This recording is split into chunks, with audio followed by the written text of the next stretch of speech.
Pakistan super লিগের আসন্ন আসরে খেলার আগ্রহ প্রকাশ করেছেন মুস্তাফিজুর রহমান। বাংলাদেশি এই পেসার ইতিমধ্যে ড্রাফটের জন্য নাম জমা দিয়েছেন। বুধবার পিএসএলের অফিসিয়াল ফেসবুক পেজ থেকে মুস্তাফিজের পিএসএলে ড্রাফটে নাম দেওয়ার বিষয়টি নিশ্চিত করা হয়েছে।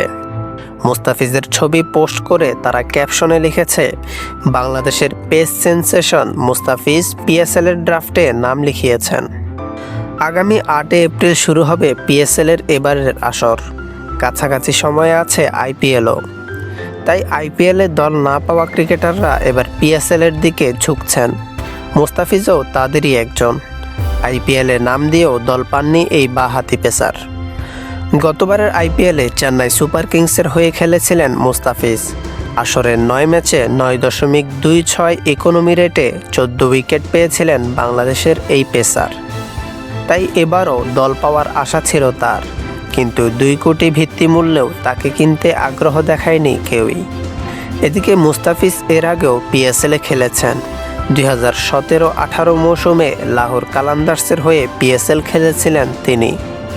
5 ম্যাচে শিকার করেছিলেন 4টি উইকেট। সেবার তার ইকোনমি ছিল মাত্র 6.43। পিএসএলের ড্রাফটে নাম লিখিয়েছেন বিশ্বের আরও কয়েকজন তারকা ক্রিকেটার।